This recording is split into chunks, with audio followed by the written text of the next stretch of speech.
Ding ding. Welcome to another episode of Puro Pinche Sports. I'm your host, Garza, and tonight we're gonna be having, our side quest, our MMA show, our bell to bell to be talking about UFC White House, aka UFC Freedom 250. Still bad name, but I get it. I get the timing. Sure. But nonetheless, I'm here with my boy Milton Win, who is enjoying hopefully a nice hot day in San Antonio. Uh, are you suffering as I am, brother? Actually, man, you're suffering alone today. Ah, I suffered a little bit, but with my line of work, sometimes I could be in a home for a long period of time, and I was all day. So yeah, I suffered with you for maybe 15 minutes. you So suck. You yeah, suck. The sorry. rest, I the rest was of us out here inside. dying, and you're over here like, oh, AC, ooh, must be fun, nice. Yeah, for sure. It was fun. Made money, and was not dying outside. Very That's good. very disgusting, very sickening. Disgusting. Well, Very unlike good. you, Yeah. UFC White House is going to be outside as well. They're not going to be hiding from the heat. They're not going Okay. to be hiding from the rain. They're not going to be hiding from the mosquitoes. They're going to be out there brawling for who knows how long because the show starts at 7 p.m. Central Time and Yeah. it might not be done till midnight. So guess what? Suck it. That's interesting. Where'd you get that midnight part? That's interesting. Well, you got to think of this way, Milton, right? Sure. We have 7 fights. Right. Let's say at worst they're all decisions. Ew, right? Ew. That would Every be fight. true. So that means at least 5 non-title fights are about half hour. Hmm. That's about 2.5 hours you're thinking about right there. Okay. Then you got the 2 title fights, both 5-round fights. Worst case scenario, they both go all 5 rounds. Of course, we're saying worst case scenario.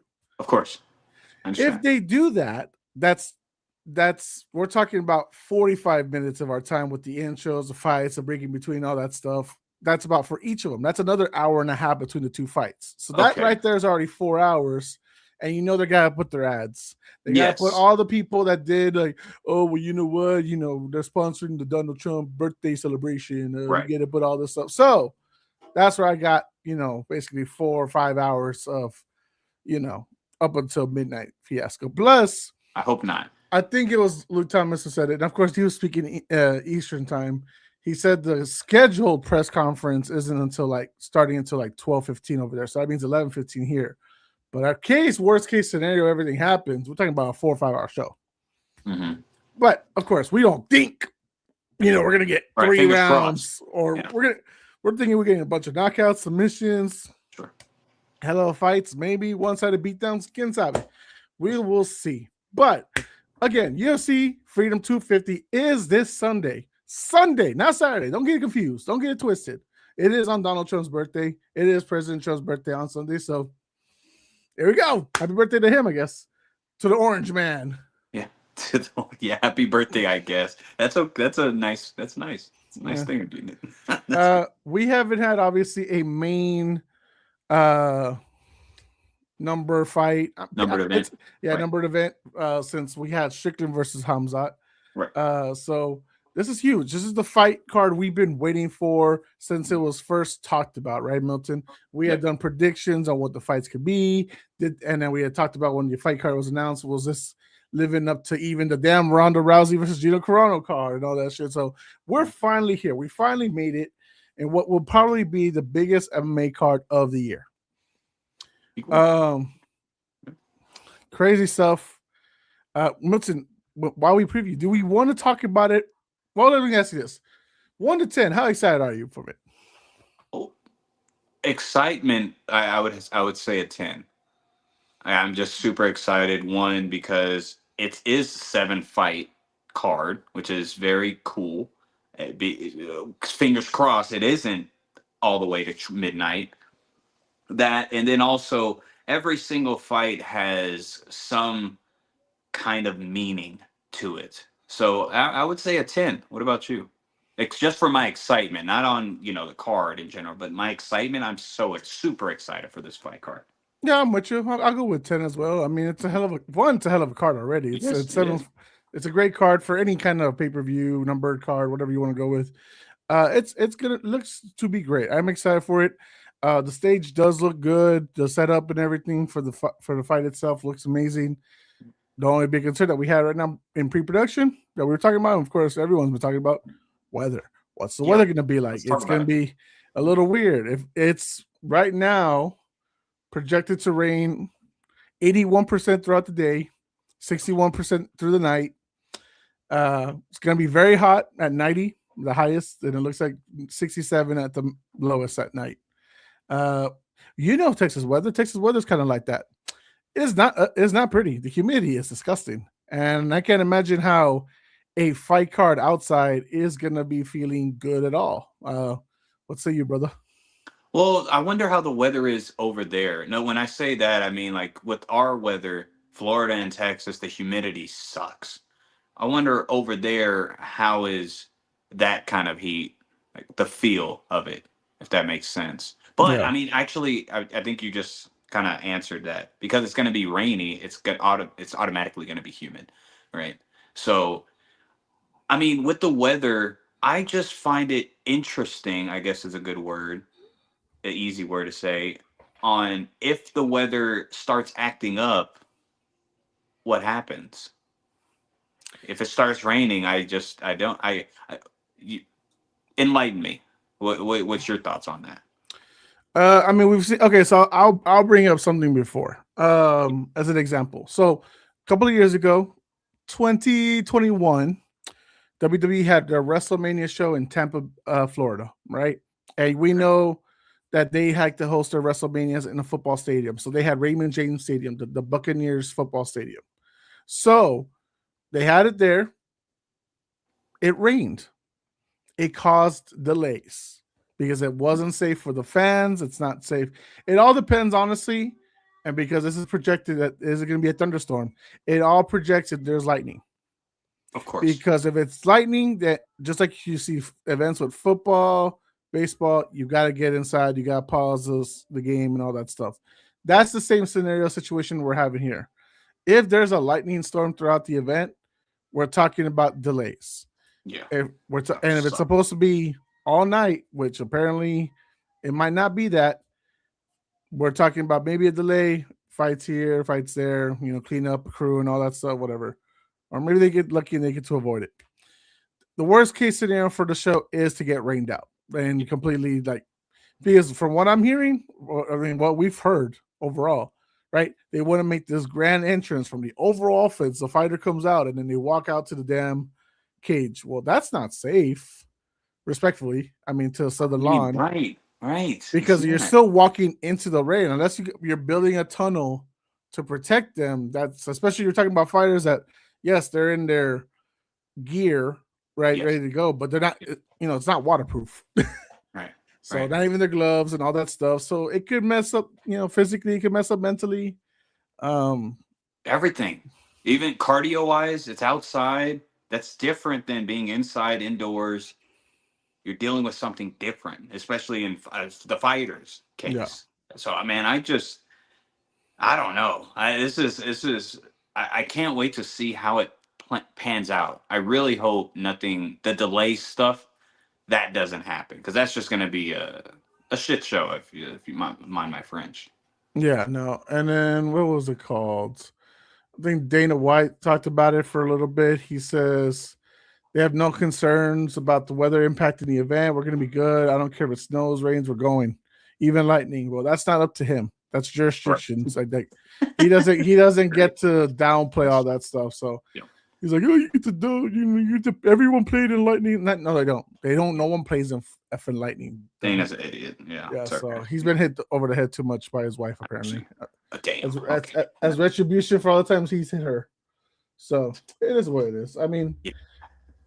look, I don't, I don't like the event being outside Milton. It doesn't make sense, for the most part, but it's gonna be a fun card nonetheless. Hopefully, so Sure. upside tells us it's gonna be good things, but I mean, let me ask you this: we've seen guys that, and I'm bringing up just a little bit of your experiences.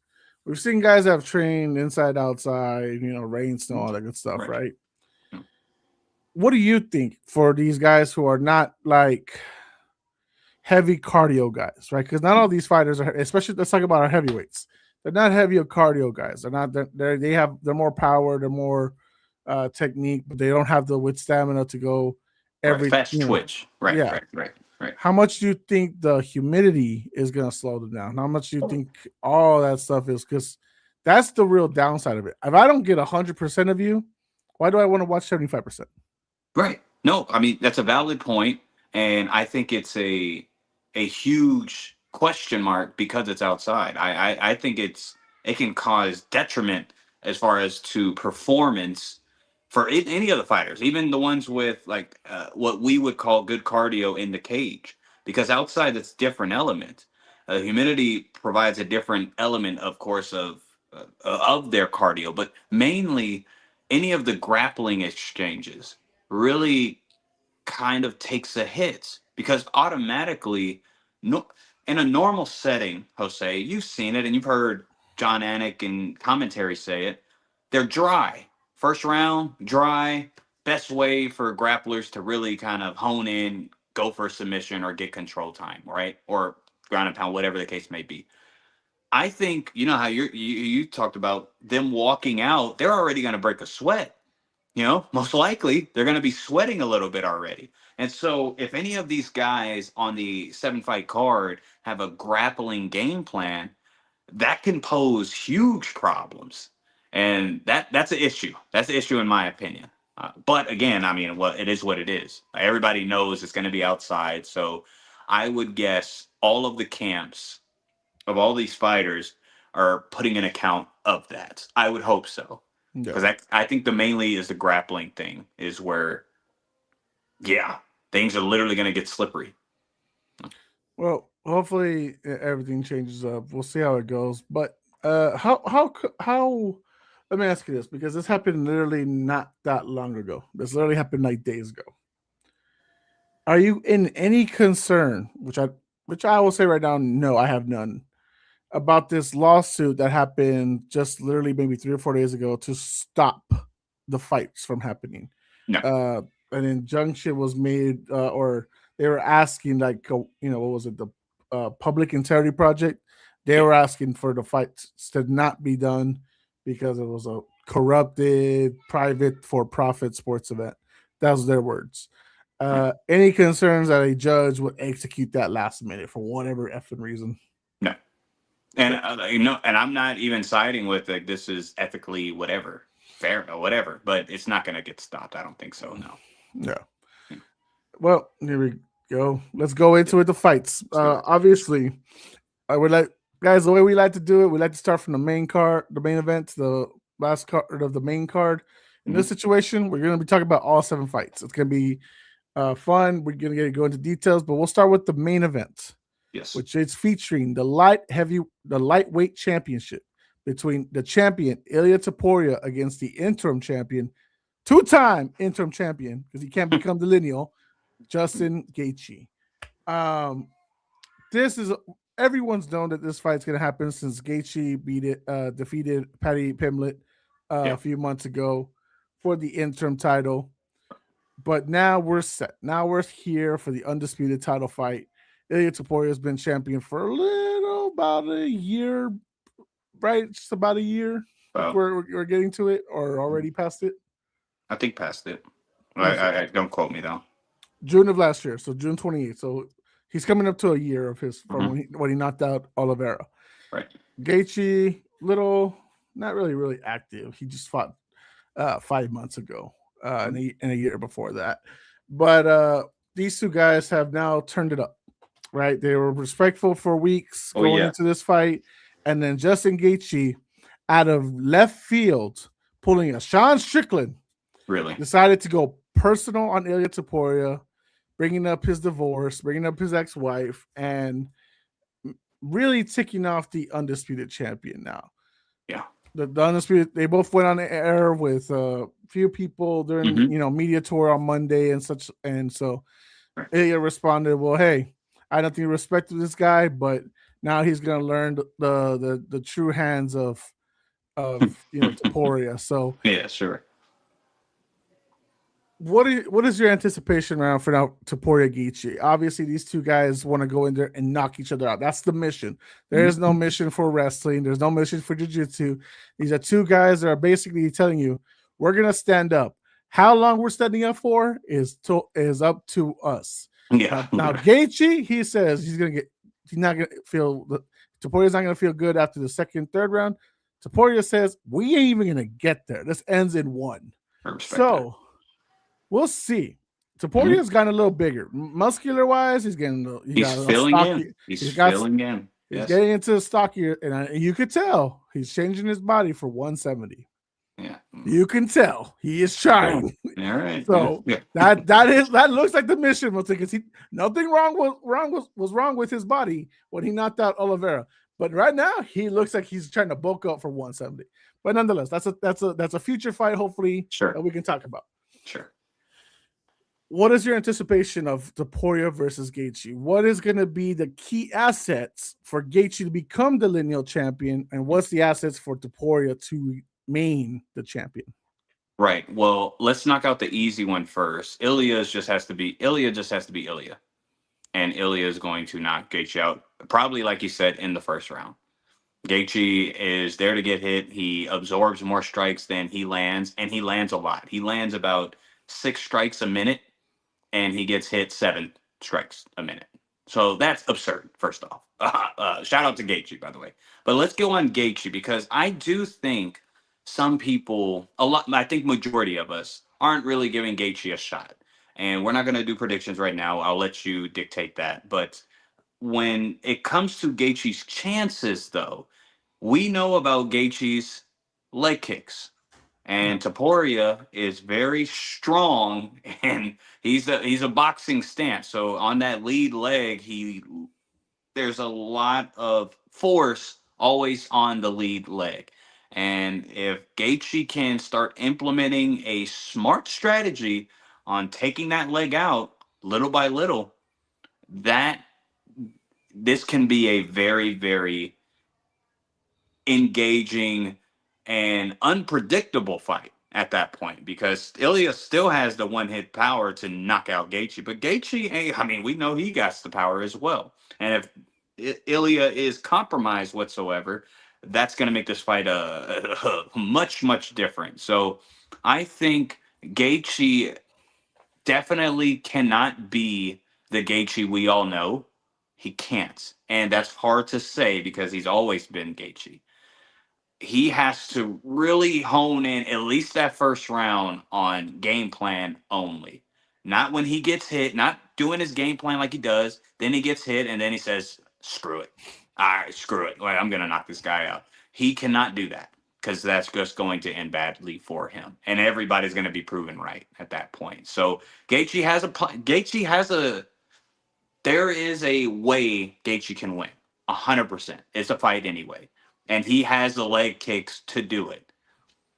Will that happen? I guess we'll talk about it in predictions. Gaethje has this erotic style of fighting, right? He just wants to go in there. He wants to throw jabs, throw wide overhand rights, and then even try to throw in some back fists on the way back if he could, and all that stuff. He's very erotic. There are times, though, rare times, very rare, doesn't always work, but that he actually comes in with a game plan. Now, I say that because I think when he does that, that's your best version of Gaethje.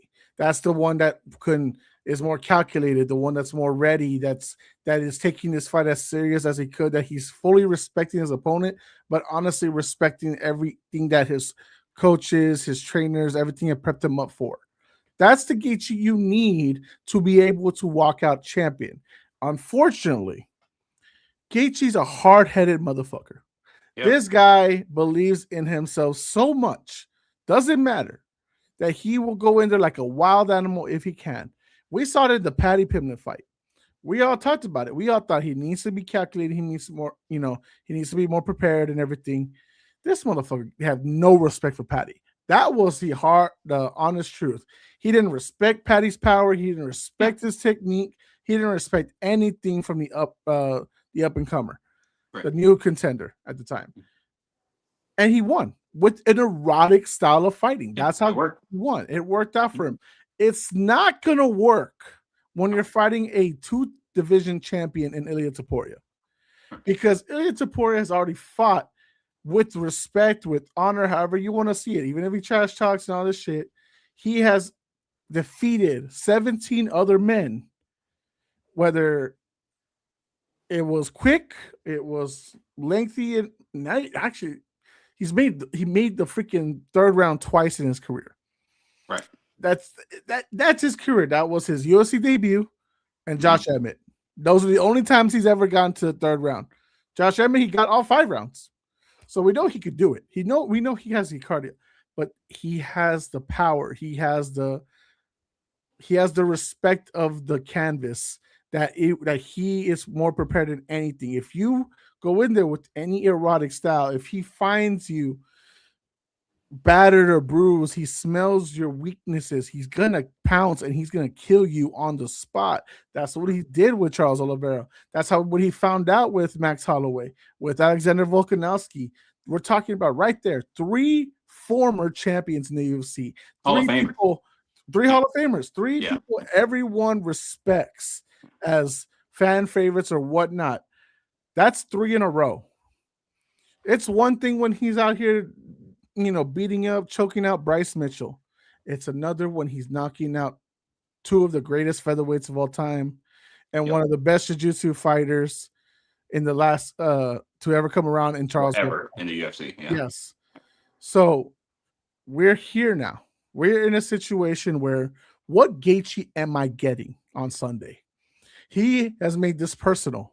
Why? Because maybe he wants to go mental. He wants to go mind games with Ilia. Respectfully, doesn't always tend to work out. When Ilia calls out something, when he feels disrespected, he says he's going to take you out in 2 or 1. Ilia kind of tends to do that. Yeah. Right now, you've made something personal. I get it. Maybe you don't like Ilia personally from the times you've met him and all this stuff. Whatever. That's fine. That's your prerogative. Sure. It doesn't matter. Mm-hmm. You know how much emotional toll that this recent divorce took Ilia. Enough for him to be like, I need to step away from the cage. I can't fight for now. Put an interim title. Strip me if you need to. Whatever. I don't give a fuck. I'll come back. Whatever. Mm-hmm. He needed the time away. You're telling me after he won that battle, that custody battle for his child, you're telling me that after all this emotion, you're targeting him and using that against him? Oh, brother, every little bit of frustration, every little bit of the sleepless nights he had, the stress over his body, everything is going to be coming out, Justin, and he's going to hurt you with it. Yeah. And you didn't have to take it there. You're already, you're already the title contender. You're already there. You didn't have to go Strickland on this. Now, of course, Strickland, for everyone else, Sean Strickland takes things way too far, and maybe even further. Hell, Justin Gaethje's having a Twitter feud with Strickland right now. So you're literally becoming what you hate, Justin. Mm-hmm. Yeah. This is going to be one of those fights where I told you so is literally going to be implemented. If Ilia wants to, he can do Chama. He can do this. Yeah. He could do anything he wants at that point because Gaethje's going to be out. Yeah. If Ilia wins by knockout, it's not going to be a TKO most likely. It's going to be knocked out. No, it's going to be brutality. It's going to be, you disrespected me, I'm going to end you for it. Yep. So, look, I think we've kind of said it ourselves, guys. If you've heard everything Milton said, if you've heard everything I say, I think we already telling you who we think is going to be the winner. Yeah. It's not out of disrespect for Gaethje. It's just because we know and we've seen what Topuria has done. He's undefeated for a reason. He's beaten 3 straight former champions for a reason. He's a 2-time division champion for a reason. There's a reason why he's bulking up so big that he wants to fight one of the best lightweight champions of all time in welterweight. So we'll see. Milton, give me the proper prediction of Ilia Topuria's victory. What rounds? What style? What do you got? Well, I have Ilia winning by finish. Now, when you brought up Emmett, that kind of makes me think and ponder because Ilya had a lot of respect for Emmett's power. That's why it really lasted. He would go in, tag him, and stay on the outside. He refused to really engage with Emmett because Emmett has outlandish power. And Gaethje does too. So now I'm a bit perplexed on how far this is going to go. Because at first I was going to take Ilya's word for it. First round, knockout, Ilya. But you know what? Because of that, I'm just at least going to go halfway. So I'm going to say Ilya Taporia by knockout, round 3. Okay. It's Taporia. Okay. Let me go with, and guys, if you're, by the way, if you're chatting up, saying hi from wherever, sorry, not everything's showing up for whatever reason in the comments, but hello, welcome. Hope you like the show. Ilya Taporia. I got, nothing showing up right now. It's but on YouTube it is. I got Ilya Taporia by his word. First round knockout. Now, what time? I don't know. I ain't going to tell you 2 minutes in. I ain't going to tell you 3 minutes in. I'm going by his word. His word usually comes to fruition. Is that, being too cocky? Is that being too crazy? Perhaps. But I do want to go with he feels like he has something in his arsenal that will destroy Justin in 1 round. So be it. It's not like Justin hasn't been knocked out before. Justin knows that. He's admitted that he's been knocked out before. Has he ever been knocked out that early? Let me look at Oliveira. Yeah, Oliveira, he would have got. I mean, he got knocked down. Yeah, he got beat. He got beat and subbed, but and he got rocked. So it is possible. It is very doable. Oliveira rocked him, and he would have rocked him again too. So I mean, Yeah, so anything could happen there, but I'm going by Taporia's word. But nonetheless, I'm with you. I get you. It's not a crazy thing as I would think, right? So yeah. So once again, guys, like, share, subscribe if you have a chance. We do truly appreciate it. We talk MMA, football, basketball, whatever you want us to talk about. We'll try to find it. We got the World Cup's on. The World Cup's on. Mexico's got the W already. Let's go. Beat Saudi Arabia. No, we beat South Africa. South Africa. Damn it. All right, move on. That's how I was trying to seem like I know what I'm talking about. Soccer. He's already failed this, guys. He's already failed this. Who's playing right now? Tell me right now. Who's gonna play? Who's playing right now? I don't know, dude. Netherlands. Again, wrong. Disgusting. You make me sick in every way. No, South Korea versus Chechnya is playing very soon. Which is funny because Milton was like, okay, these are my 3 teams that I'm going to be cheering for the World Cup. Two of them aren't even, I think, are even in the World Cup. So it's okay. That's how much Milton believes in football. Yeah. Well, he believes in American football and he believes in MMA. That's about it. That's all I know. That's it. That's all I got for you guys. Okay. But all right, guys, we're going to go into the co-main event now. We're talking about the interim heavyweight title fight between 2-division champion Alex Pereira, former light heavyweight and middleweight champion, against 5-time heavyweight title challenger Cyril Gane. 5 times. You might as well. Cyril's just been getting chance after chance. I get it too. Go ahead. Who's got it worse? He's a 5-time challenger, or Gaethje's a 2-time interim champ. Yeah. So we're gonna get a big epic fight between 2 guys that are not even the number 1 guy in the heavyweight division. One pokes eyes and the other one chamas.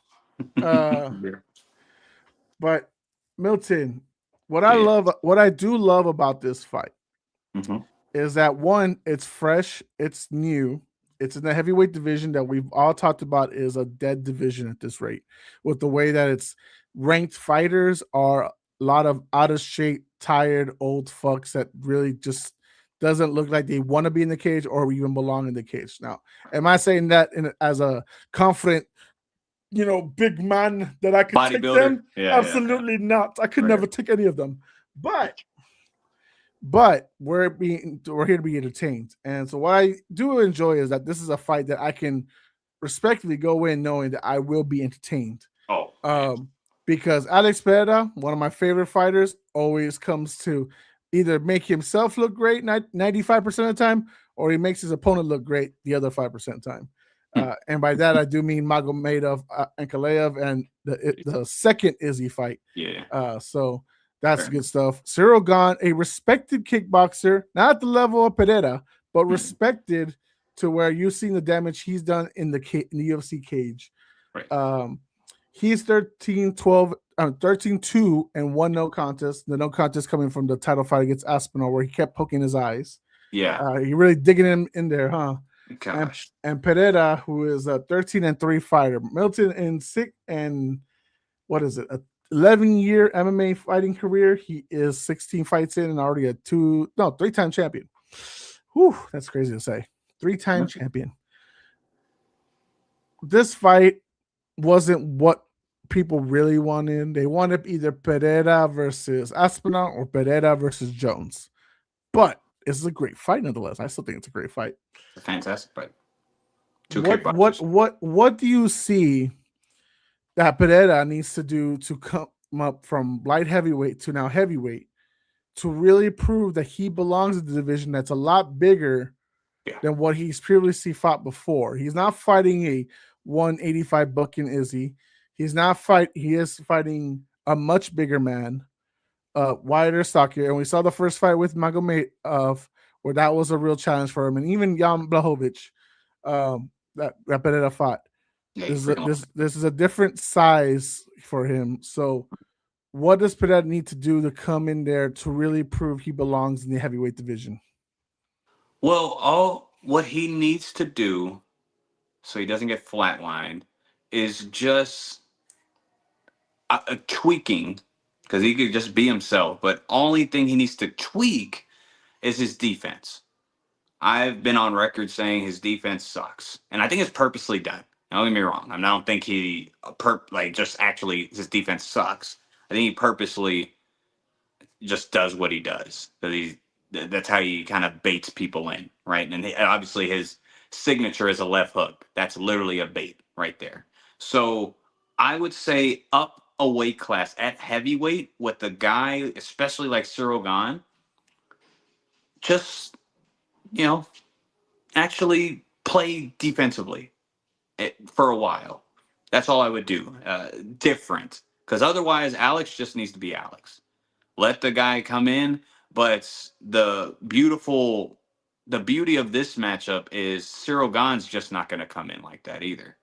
They're both they're kickboxers. But Cyril Gane's a bit more defensively sound. He's very much defensively sound, actually. I'll say that. So this matchup actually presents a different kind of, other than weight only, presents a different kind of problem towards Alex. And I really wonder if he's going to be able to crack the code against Cyril.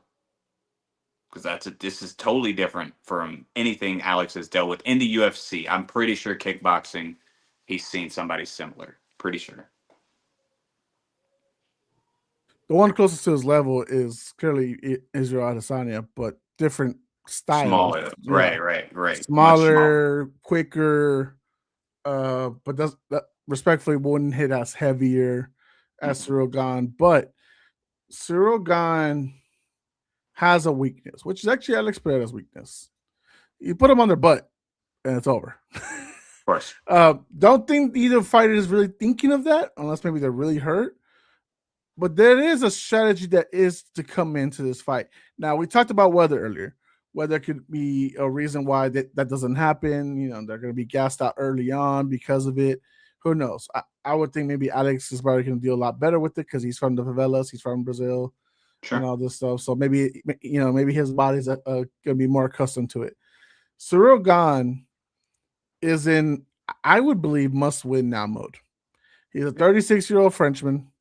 This is his 5th title fight, right? He's an interim champion, so he's only won one of those title fights. Mm-hmm. And this is desperate times. When are you going to get another shot at this? You've already poked Aspinall's eye out to the point where he might not fight in 2026. And if you lose to Alex Pereira, when are you even going to threaten for a title shot? Because you're never, yes, heavyweight is a limited space of title contenders. But he didn't deserve the win over Volkov, and he's coming back up. 100%. Josh Hokit is talking his way. Josh doing it the right way, man. Fair enough. He's talking his way up to the ladder. So there's going to be ways that maybe the 36-year-old isn't going to get there.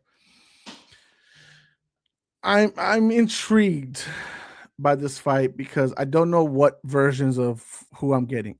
In one hand, Milton, I believe I'm going to get Chama. I'm going to get 100% Alex Pereira at his best, at his very core, and he's going to finish Shogun like he's finished almost everybody he's fought. On the other hand, I've seen plenty of times where Alex fights and he lets his hands too low because he doesn't respect his opponent. Right. To where that's not something you should be doing with Cyril Gahn, because the way Aspinall learned is that this man's a quick heavyweight.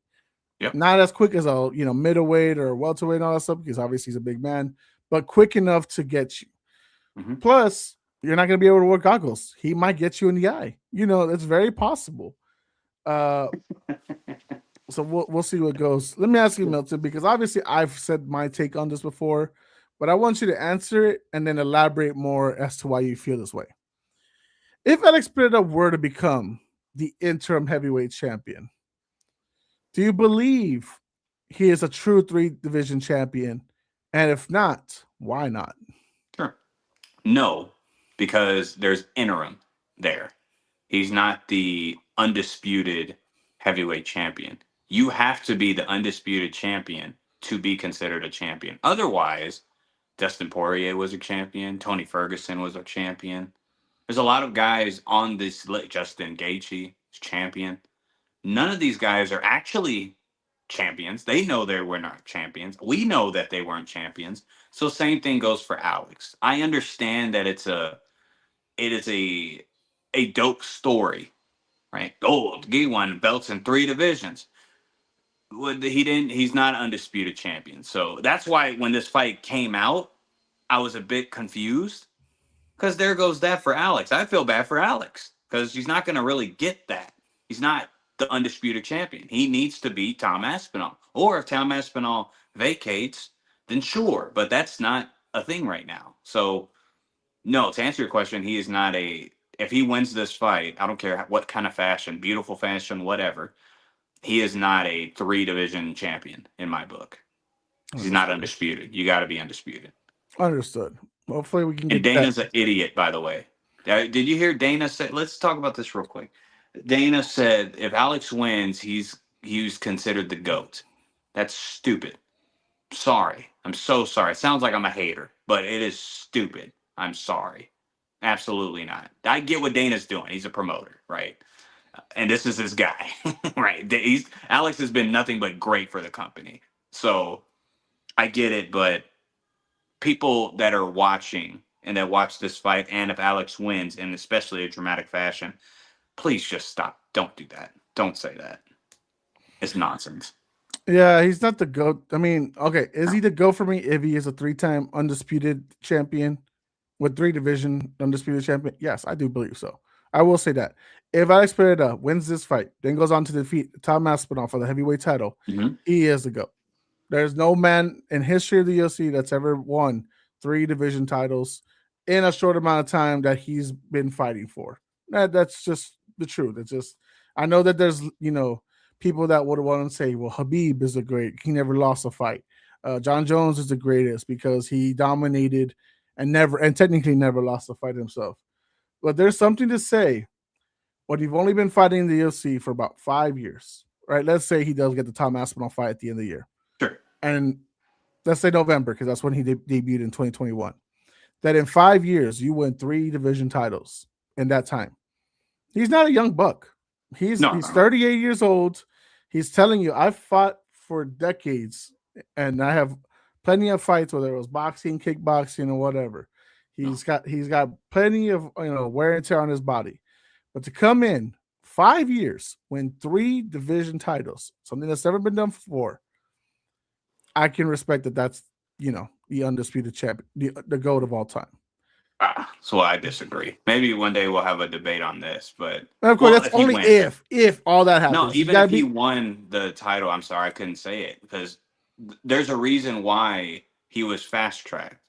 He didn't have to go through the gauntlet like, let's go lower weight like Aljamain Sterling, like a lot of these other guys had to do. He completely got fast tracked because of who he was associated with.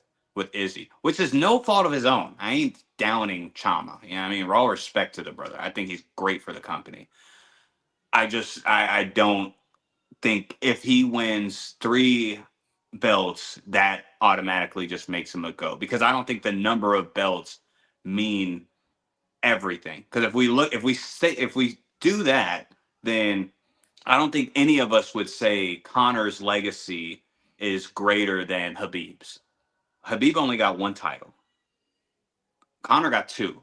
That means absolutely nothing to me because Habib was better overall than Connor.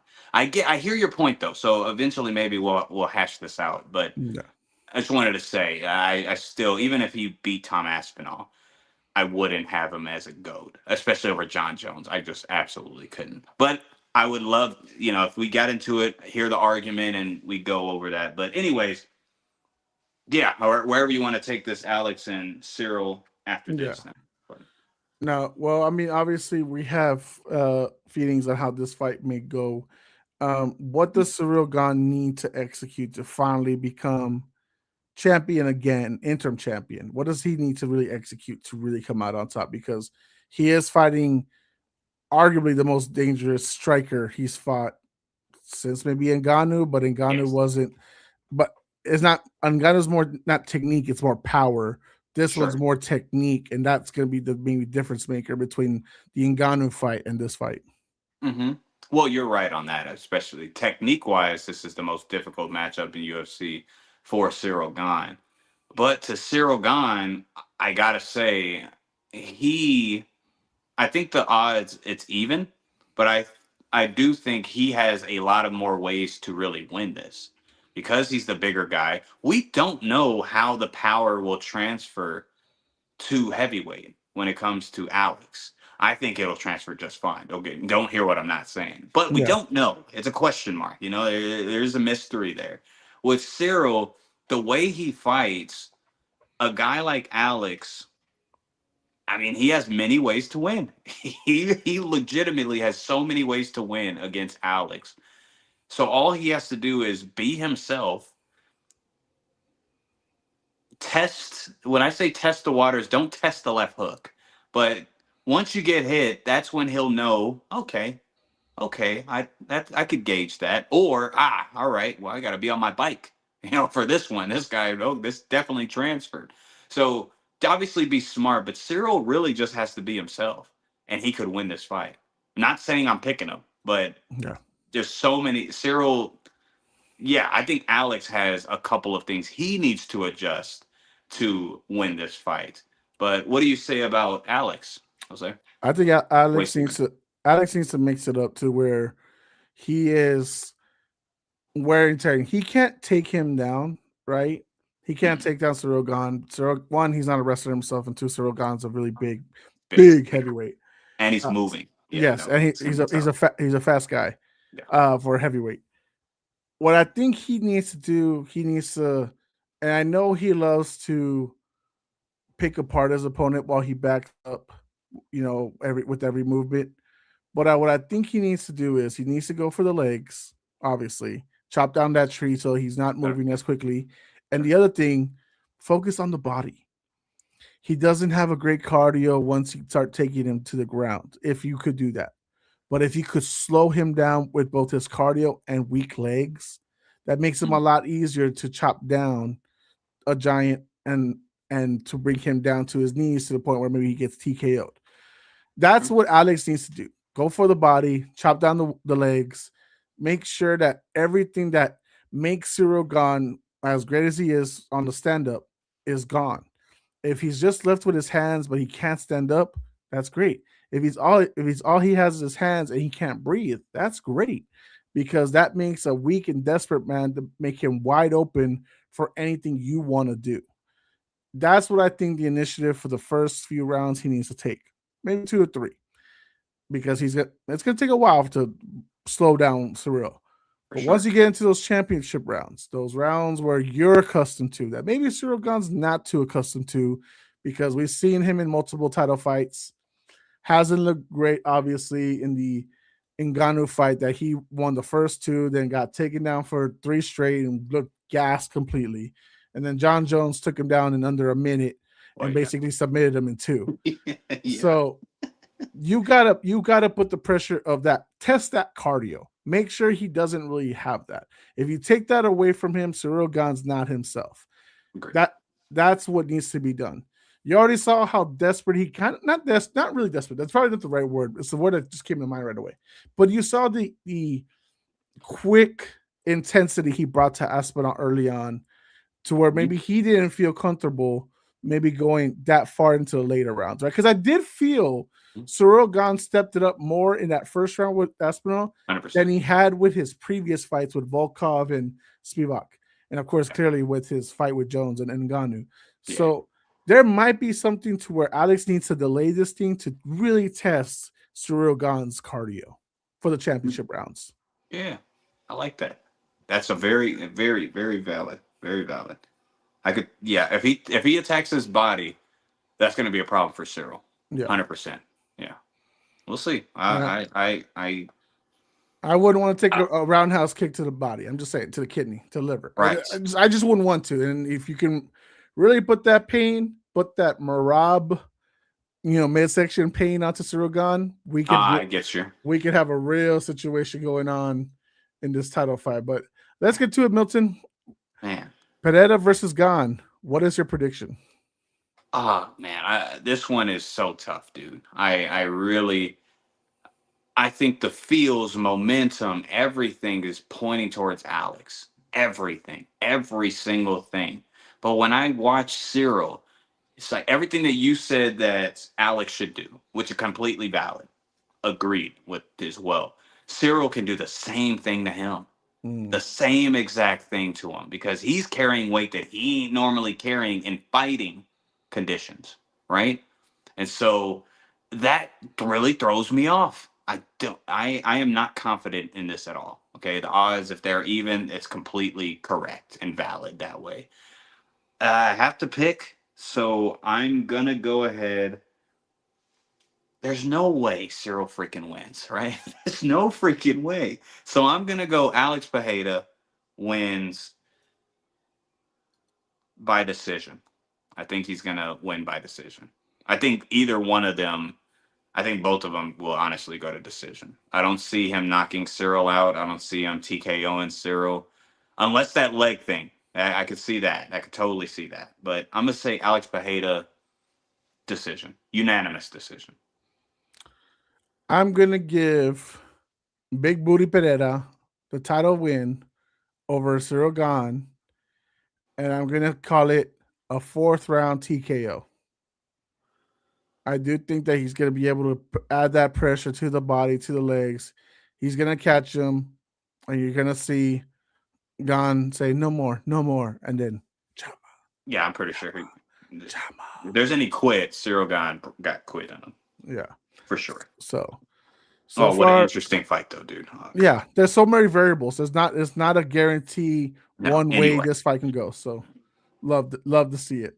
All right, now we're getting out of the championship fights. Now we're getting into the fun stuff, the nitty gritty, the stuff that basically President Trump is asking for as a MMA fan. As a gift. That's a gift. Yeah, he really is, honestly. So we got Sean O'Malley, the former bantamweight champion, taking on Ayman Zahabi. Yeah, good. AKA Ariel Helwani. We know why this fight is pretty made. Close. Because they want an Ariel Helwani lookalike to get knocked out. That's what this fight has been made for. Man, he really does look like Ariel. Really does, dude. So Ayman Zahabi, finally got your name right. They've been calling him Ariel Helwani for months. Wow. Wow. Wow. To be fair. And Ariel loves it, right? He loves to take the credit for it. But nonetheless, this fight is happening, 3rd to last fight was the 4th overall. You're looking at a really interesting situation. Now, Zahabi is on a 7-fight win streak right now. He feels really good. He's just coming off victories of Jose Aldo and Chito Vera back in 2025. This is only his 2nd fight back at bantamweight, if I'm not mistaken, because he was at featherweight for the longest time, Mm-hmm. but now he's here. Sean O'Malley's on his not on his tour on going back to the title, Right. which is he lost to Marab twice. Marab's no longer champion. A guy he's beaten before in Peter Yan is the current champion. To me, Milton, this is a title eliminator fight. Of course. Yeah.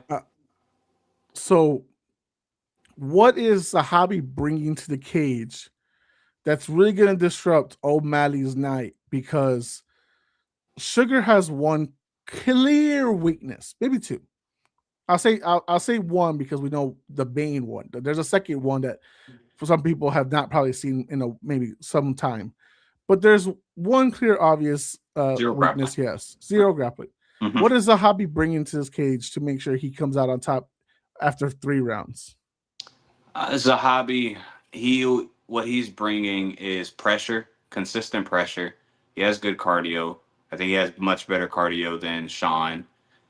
But it's all about pressure with Zahabi.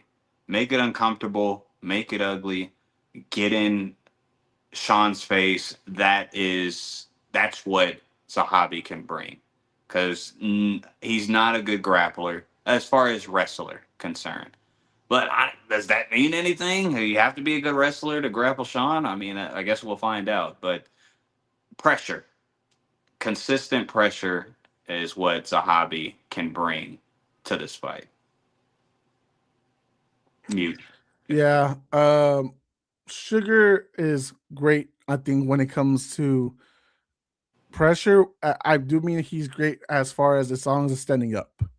I think Right. he could He's handle good anything that comes up. Now, one thing that I think Eamon should bring into this fight is some leg kicks. We all know about Sean's weak chicken legs. Mm-hmm. Sean, I'm with you. I got some chicken legs myself.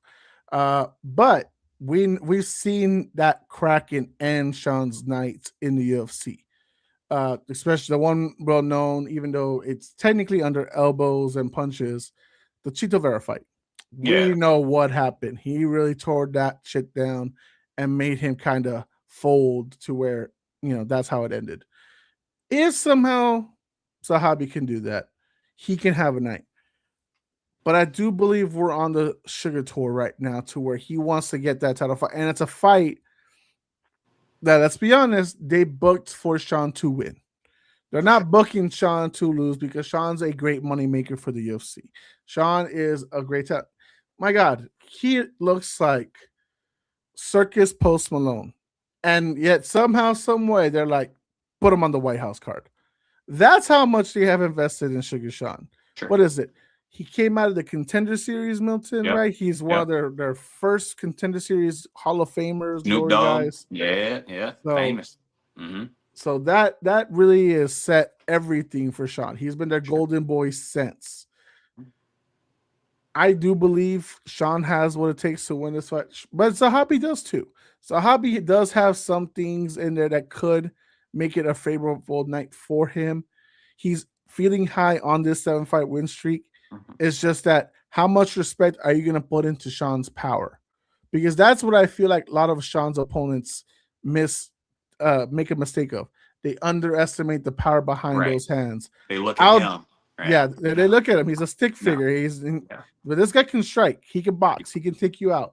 100%. Jan knows that. He didn't get knocked out, but he knows the power behind it. Aljamain really knows that. Aljamain got a little cocky, made a mistake, and then finished his night. Song Yadong. Hey.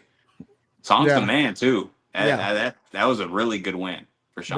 Very good win. And that was after when Sean started really slow, and you were like, is old Sean in there? Is he in the second third round? Old second Sean and third. Bah, bah, bah. I'll take it. So we love it, but test them. You got to really test them. You got to be smart. You got to honestly, as a hobby, you got to point. You got to point win this fight.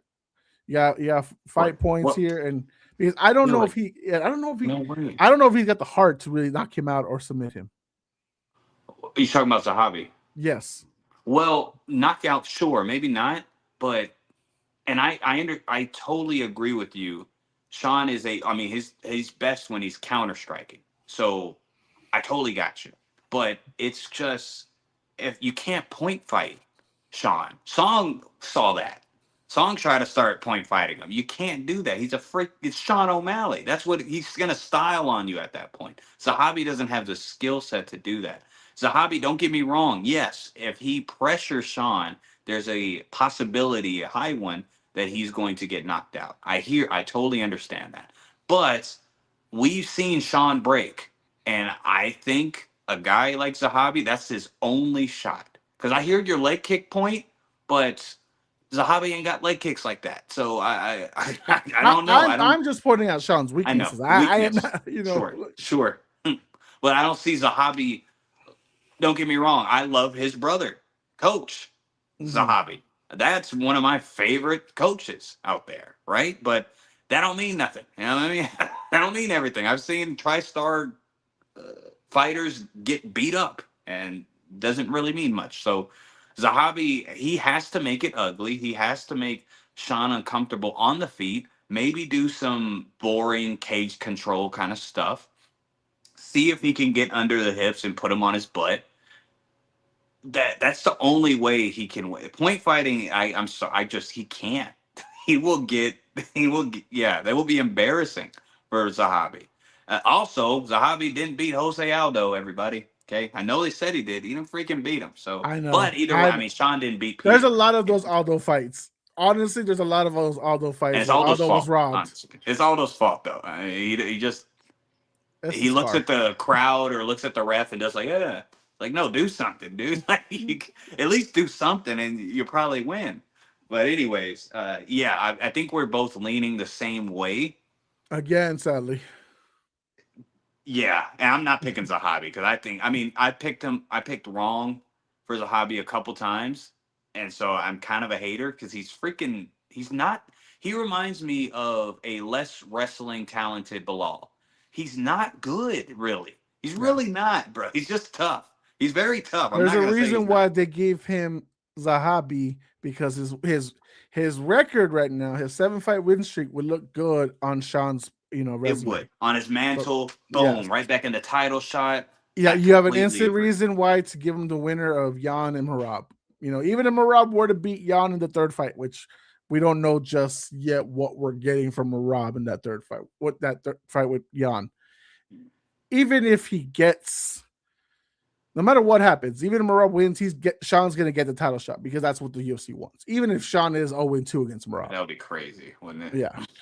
That'd be a hard sell. It's a hard sell, man. Hey, on Paramount Plus, it's not that hard. Oh, that's true. That's a good point. People are not dropping $80 no more. Very valid. But yeah, I think... says, hello from England. Hola. Ah, well, why do you say hola? What's hello in English? Well, hello. Hello. What? What?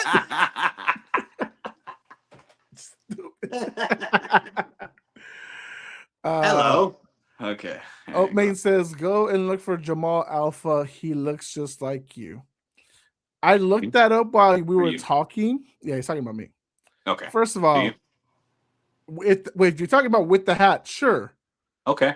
Now, when you take off the hat, that motherfucker bald. I got this nice curly hair growing. Look at them locks. Look at my fucking shit. I remember, nothing, you were there. You were months ago. Remember when some motherfucker asked, is that hair real? Yeah. Okay, man. You're just flourishing right now, though.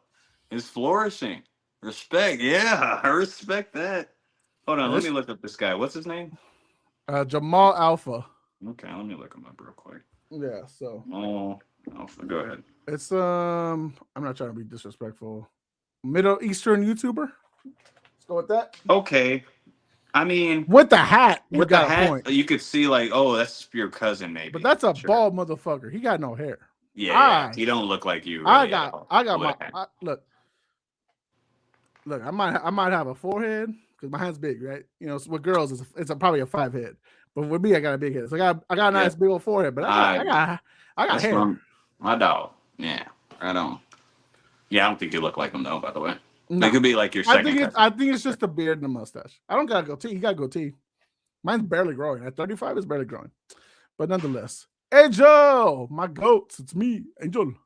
Angel, what's up, dude? Angel, hope keep changing your name. I hope you're doing okay because you keep changing your name. Is the FBI really coming after you? It's CIA. It's DEA coming after you. And it's always a funny name or a funny picture. I respect it, Angel. I hope you're good. He says, my goat Milton. Oh my God. Thanks, bro. All love to you, dude. Khan says, yo, he's got Ilya knocking out. He's got Hokit, Rufi, easy money. All right, Khan, let's go. Okay, I like that. Love the predictions right now, man. That's good. We're Yes, barely going into the predictions for the winner of Sugar Sean versus the Hobby. Yeah, let's hurry up. I got Sugar Sean. I've got Sean coming out on decision. Primarily because, not because he can't knock out the Hobby, but because the Hobby is a defensive guy to where he doesn't want to get destroyed. That's what I really, see from Zahabi. He's been knocked out before, right? He got knocked out by Ricardo Ramos nearly a decade ago. But he plays it safe since. He's been point fighting ever since. So 100%. I do think he's going to be on the defensive, and I would love to see Sean knocking him out because I've seen him put that power on Chito Vera, and Chito Vera was able to stand up. Zahabi can't withstand that, but I think Zahabi's going to point defend. So I think this goes, all decision, all 3 rounds. Okay. Well, I got Sean. I did not brush my hair, so I'm going to put my head back on. I didn't know you had a good set of hair like that, man. Respect to you. Yeah, appreciate you. Yeah, I got Sean O'Malley, TKO round 2. And this, again, could be a bit biased for my dislike for Zahabi's style. Let's just say style. Not him as a person. I bet he's great. Maybe. But Angel says, gang, I've been snitching on y'all. The hell? He says, ever since Jose called me a pervert. Oh, that's funny. You did. If you've been snitching on me because of that, maybe it's true.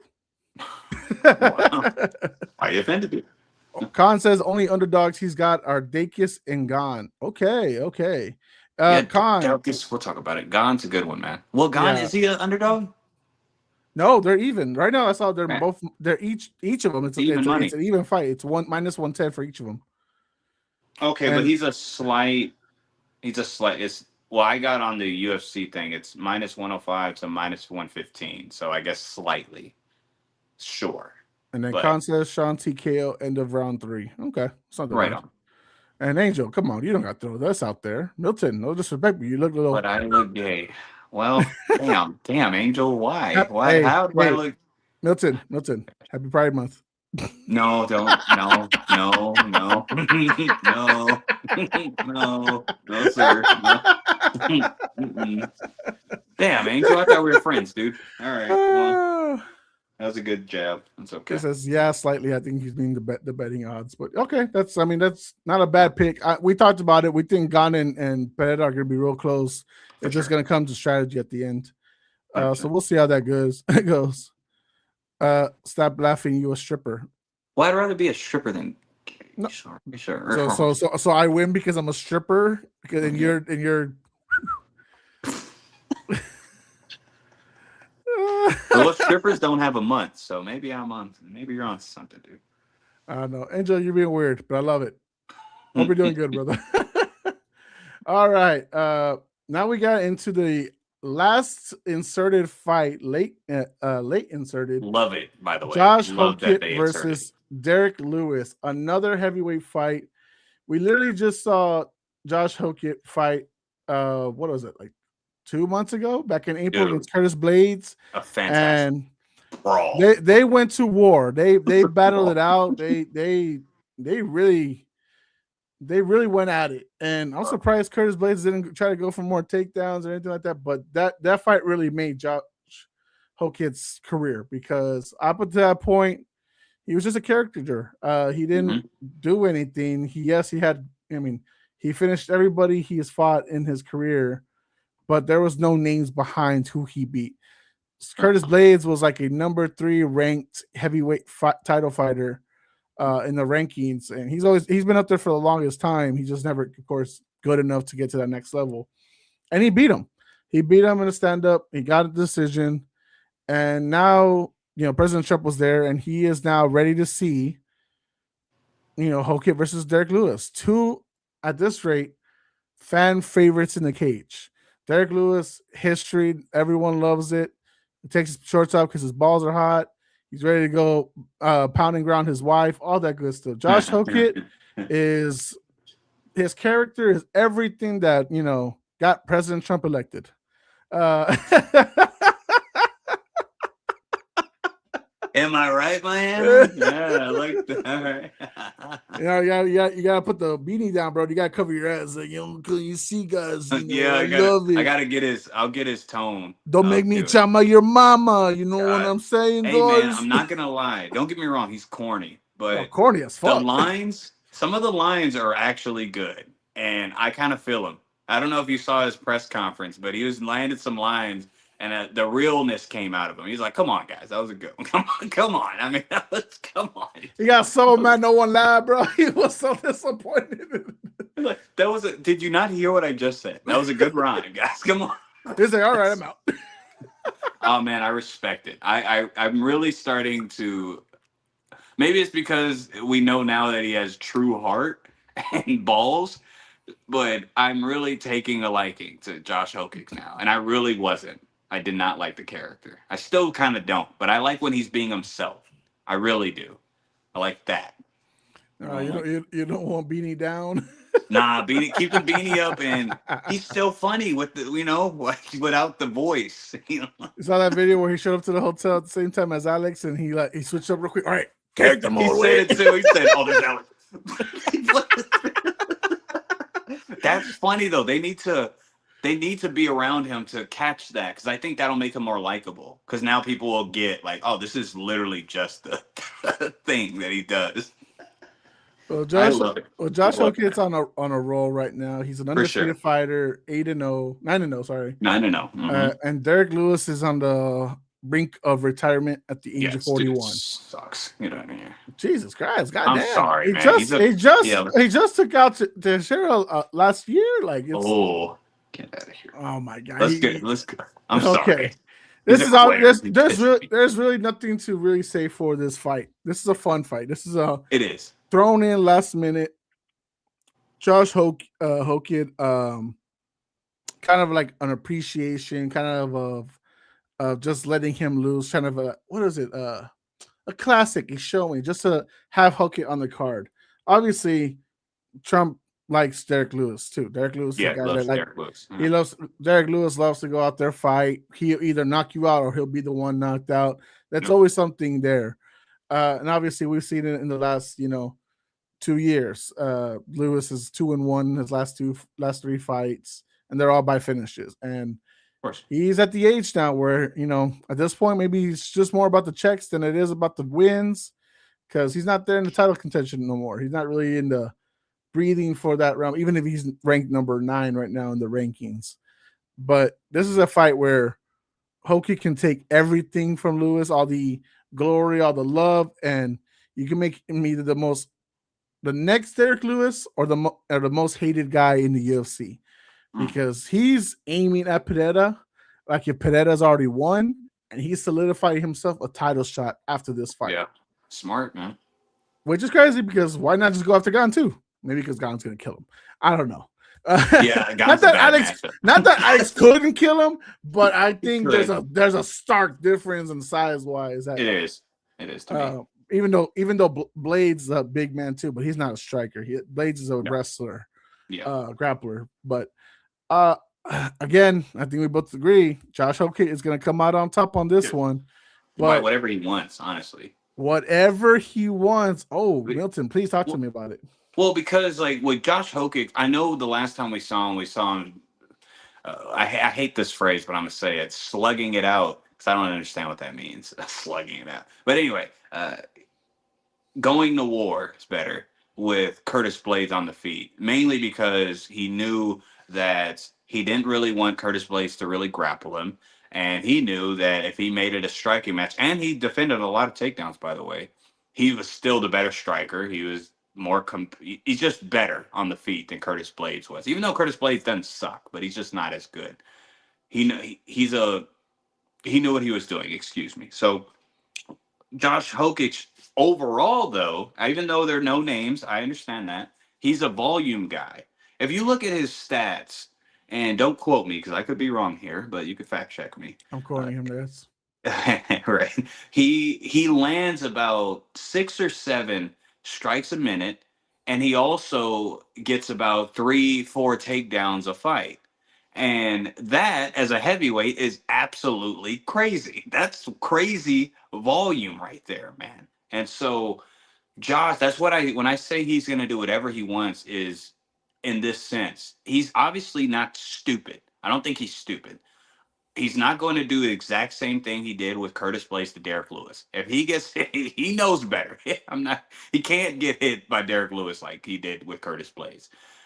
He can strike with him, maybe make him quit and TKO him. He could strike with him, possibly get him tired, knock him out. He can grapple him, make him quit, ground and pound. He could grapple with him, submit him. He could do whatever he wants to Derek Lewis because we know Josh Hokich now doesn't have quit in him. We know it now. Derek Lewis, unfortunately, the Black Beast, we've seen him quit multiple times. If he can't get the knockout early, he kind of is like, well, I'll see another check. You know what I mean? And I'm not mad at him. I He's get like, it. thanks for the million. Thank you for I ain't mad at it because I mean, he even when he was, the people were saying, "Oh, he's going to be on this title, whatever." He was like, I ain't going to get a title, man. I don't care about the title," which I respect. So it's no hate on Derek Lewis, but if we're betting, if we're talking about who's going to win the fight, Josh Hogan's going to do whatever he wants to Derek Lewis. Wow. That's why I was strong in that. Well, I hope Lewis can last a little longer than he did last fight. I mean, less than 2 rounds, but still, I hope there's not. So. I hope there's not quitting him for this fight because this is this is something where you're being asked by the president, and depending on how you feel, the president, that might feel like a big respect, great thing for Derek Lewis. Yeah, Derek Lewis likes him. Yeah, not everyone does, but I mean, if Derek Lewis might, and if maybe there's gonna be some pride in there where he doesn't want to quit. That's a good point. Hokit is younger, obviously about 28 years old. Failed run in the NFL, but nonetheless, that hasn't deterred him from being the striker, the grappler that he is in MMA. 9-0 is an impressive start for even a heavyweight division, even for a short heavyweight, right? We're talking about 6'1".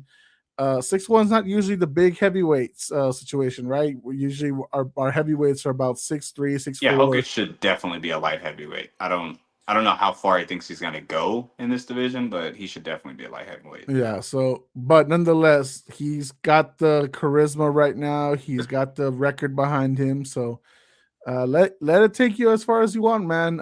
Maybe also go train with DC. Go train with Daniel Cormier. And get a guy that's your body shape, your body size. I mean, obviously, DC's a rounder, man, but he made it work. He made it work in the heavyweight and light heavyweight division. So, let's see how that goes. I do agree with you. Hokit is going to win this fight. We won finishes, so let's go second round. TKO victory for Hokit here, and obviously he'll call out Pereira and maybe even Gan, and maybe even make fun of Espinal after this fight. And then we'll finally get ourselves another title contender out there. Sure. We just lost Cortez Acosta as being a title contender. After all that trash talk, he lost to Volkov, so it's wide open for a new number 1 contender in the heavyweight division. That would be a weird matchup, Josh Hokic and Volkov. That just doesn't look right to me. That does not seem right at all. But anyways, I got Josh Hokic, yes, definitely winning. But I got him winning in TKO in the first round. Okay. I think he's going to welcome Derek Lewis, but not really. Just kind of poke and prod and bait him. And he's eventually going to – I think he's going to go more of a grappling heavy game plan, and he's going to finish him on the ground. Cool. Khan has some comments from earlier conversation. I think we're all rooting for Chama, but Khan is a very tough matchup. Agree. He's faster, better footwork, better defense. Poton got more power and stationary. Yeah, that's a lot of stuff we talked about during the breakdown. But I feel like just so you know, Khan, what I said earlier, I feel like if Pereira can test his cardio, go after the body, chop the legs down. We've seen Gon quit before in those later rounds. I think Chama can make that happen again. It says if it's a finish, then Potan. If it's a decision, gone. That's a very interesting point. To go there. That's valid. I did say it would go. It'd be a finish. So we'll see there. Lightweight fight. It is Mauricio Rufy versus the All-American Michael Chandler. Yeah. Michael Chandler is on his way to having his 6th loss in his last 7 fights. This is a guy who's been begging to get Conor McGregor after like 4 years. A guy who was begging to get on the UFC card. Who's honestly just been begging to get himself back on track. Mm-hmm. He has 2 victories in the UFC. He has 5 losses. Yeah. Mauricio Rufy, the fighting nerd, or the former fighting nerd, former fighting nerd, just recently not really avenged, but he restarted his win streak by defeating Rafael Fiziev, a very tough lightweight fighter. Broke my heart. Yeah, I have much respect for Fiziev, but Rufy came out, finished the job before the 5-minute mark in the second round, did his thing. And so now we're going in a situation where we're in a position right now, Milton, where the 40-year-old multi-time Bellator champion could be retired at UFC White House. While Rufy, who is ranked number 9 in the lightweights, could put himself in position to be fighting a top 5 fighter after this. So break it down for me. What is Rufy going to do with an orthodox style? New gym, no longer a fighter nerd. What's he going to do to bring the pressure to Chandler, who is probably on desperate mode at this point? Oh, well, Hoofy's he's gonna pick his shots. He's gonna do whatever he really wants to do to Michael Chandler because Michael Chandler's gonna be there. So Hoofy, I mean, he's in a new camp. He was in a new camp when he fought Fiziev, correct? Correct. I think right. And the way he fought Fiziev, I thought he was gonna lose because it was a little biased. Love Fiziev, and he broke my heart. So I mean, what is he going to do to Michael Chandler? He's going to be the unorthodox striker he always is. He's going to utilize his kicks. He's going to pick at Chandler with his kicks, and then he's going to unleash his right hand, his right straight, and he's probably going to, just put a hurting on Chandler as long as this goes. Chandler is a broken record, man. Skill-wise, who's more skilled? Michael Chandler. Who has all the ways to win? Michael Chandler, in my opinion. You know what I mean? But it doesn't matter. Once the cage closes, Michael Chandler turns into, are you entertained? Win or loss. And that's the death of him, honestly. He could have won so many of those fights that you just said if he just went, not even smart, just competent.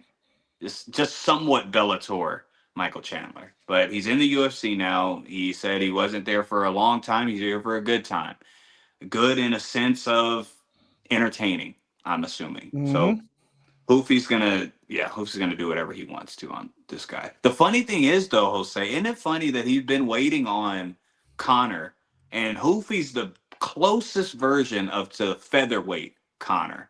You know what I mean? Just stand-up wise. Like, obviously, they're different. Nobody come at me. I get it. They're different. Get him! Get him! He's the closest. He's a closest kind of style, unorthodox style that Conor presented when he first came about, when he was on his run. So, yeah, Hoofy is just way too much for Michael Chandler, man, especially at this point.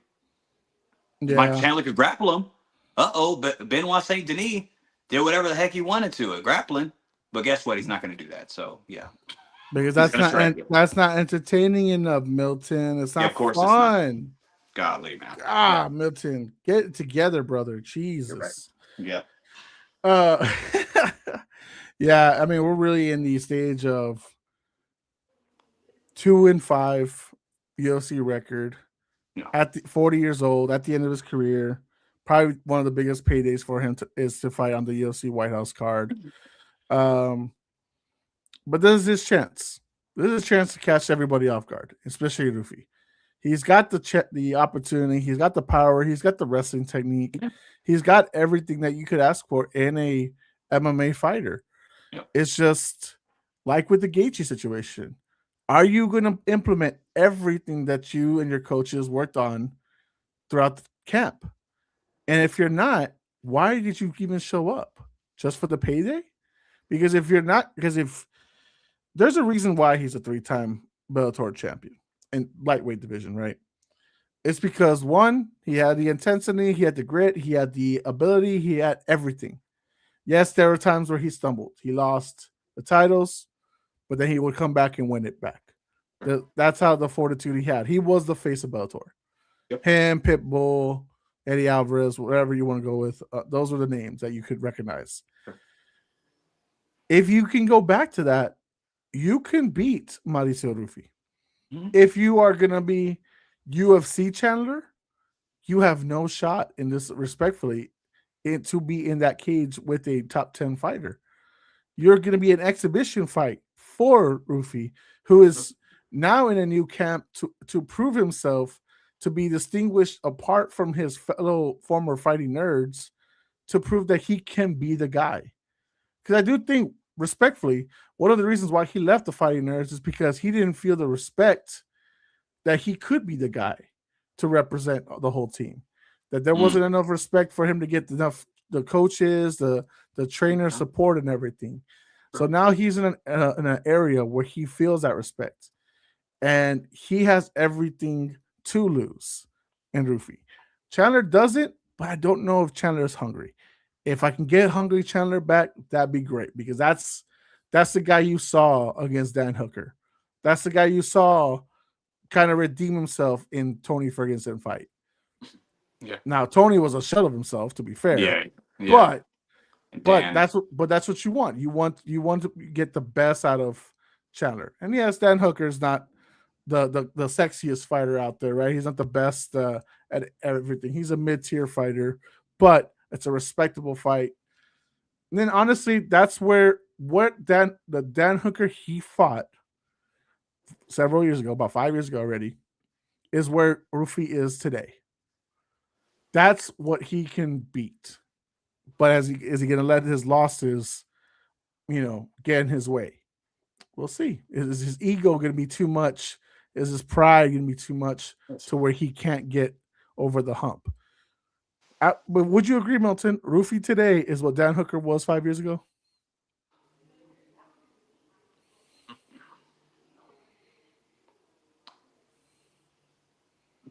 Pretty close. Just a barely top 10 fighter. Okay, yeah, objectively kind of seeking his way up. Yeah. But it finds a little bit of a hump. Like BDS, I mean, it's not a bad loss. It's a respectful loss. BDS grappling is it's very respectable. But where Dan Hooker, right? I mean, was then, I think Rufi is right now. And that's close. Okay. Yeah. That's a good. That's put good. Rufi versus Dan Hooker today, and I think it'll be pretty even for the most part. I mean, I think I would lean Rufi, but still, I get your point. Yeah, no, it's valid. Yeah, I could agree. Before the tattoos, before the big giant, stuff on the back. Right. Before he became a different persona. Yeah, exactly. That would help. Yeah. But all right, let's get into predictions. I got Rufi finishing this in a nice. Let's say a nice TKO, late second round. Okay, I have Rufi winning by TKO, but in the early third. Early third, okay. Not too bad. All right, we're almost there, fellas. We're 2 fights to go. Bo Nickel, the most questionable man to be on the UFC White House card, virtually voted by everybody, will be taking on Kyle Dacus. It's a very interesting situation because, yes, Bo Nickel has TKO wins. He's got submission victories, but this is not the fight. This is with the card that we were imagining.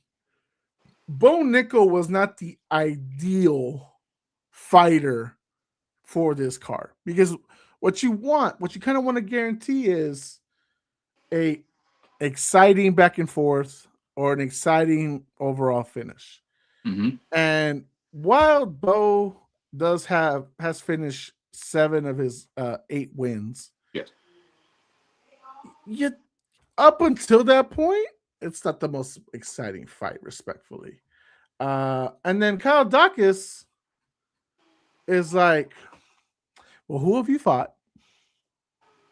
And are we getting back the guy that was in that giant up and down losing streak? Or are we gonna get this guy who was in Cage Fury? Since he's been back, he's been better, man. I'll give Dawkins a bit of Yeah, credit. two quick wins, both under a minute. I'll give So him some credit. that's some those guys he fought Sure. Sure. not to the level of Bo Nickel, and then at the same time, Bo Nickel's not to me the most exciting fight out there. But Milton, talk to me about Dacus Nickel. Can you change my mind on this fight? Because I'm like, bathroom break. No. So I don't think it would be bathroom break worthy. I think it could be an exciting fight. It proposes a couple of different variables that I want to see Bo Nickel deal with. Striking wise, I think both of them are on. I think Dawkins is a little bit better, but Bo Nickel still is honing in on his craft, so he can show up and show the best striking capabilities that we've ever seen because he's on that kind of road, right? But Dawkins, he has okay striking, real good straight shots. But the interesting matchup is Bo Nickel. We already know what Bo Nickel's about. Kyle Dawkins is a great grappler when it comes to submissions. He's a fantastic. He's a high level black belt. I'll say that, and you can see it in a lot of the way he transitions when it comes to his defensive submission game, even offensive submission game. So Bo Nickel priority is normally always taking guys down. But when he fought a guy like Paul Craig, he said, well, one, that was a stupidly boring fight.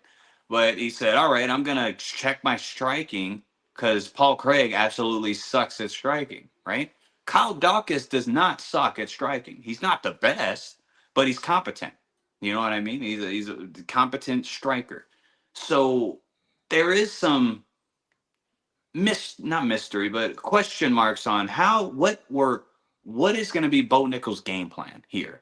Is it going to be grapple heavy? Because you can find yourself, and a guy like Kyle Dawkins, long limbs, you can find yourself in bad positions. Now, Bo Nickel also is a very good submission grappler as well. So I think he's going to lean more towards that approach because striking wise, he could get in some trouble. Kyle Dawkins, I think, is people are underrating his striking, in my opinion. It's not good, but Bo Nickel wise, you don't need to have that great of striking. So as far as backroom break, nah, man. I think this will be a very good. It's either going to be a fantastic, quick submission, ground and pound showing of Bo Nickel, or it's going to get real dicey a lot of times and become a very, very back and forth fight. So I like the fight. Now on the White House, I'm with you. Like it was kind of weird being on the White House card, but as a fight in general, I'm totally for it. I think it's an exciting fight. Yeah. I mean, I hope so. I mean, obviously nobody wants to go into this card because on paper it looks really good. On paper it looks really good. It looks like a pay-per-view quality. I want to drop $80 for it. Yeah. It does. It really does. I don't want to dismiss this fight as absolute garbage because it really truly isn't. But when you have like everything else, like we talked about, everything is like, oh my god, banger after banger after banger. It's like,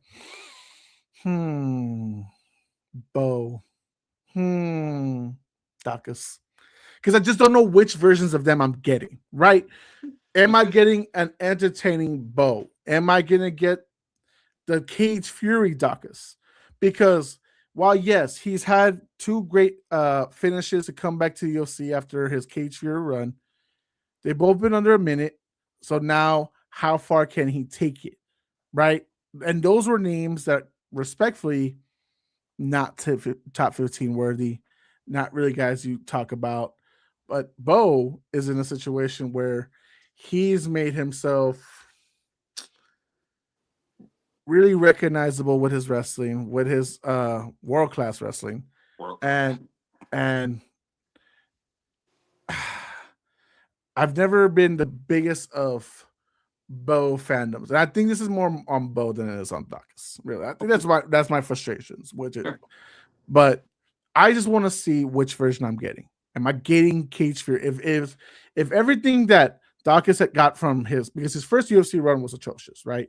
We all can agree. But what he got in his Cage Fury run, and what he got in the last two fights, if he can keep Bo on his back foot and on his feet, that's a winnable fight. For sure. While Bo is still developing his striking, Right. and it could be entertaining. I just want to be sure I don't want a 15-minute snooze fest. Nobody does. In this White House card, that, and especially since this is a card that's following Diego Lopez and Steve Garcia. Yes. That's the tough task. And of course, you're right before, Hokic and his yapping and Rufy and Chandler, who are gonna throw everything. Yeah. Their art is there, their skills are there. You just don't want to have that snooze fest, because you want to come out of this fight card where people are talking about you. If you are in this fight card and nobody's talking about you, then it's a failure. Mm-hmm. I do believe that, because you're trying to establish yourself. These are two middleweights.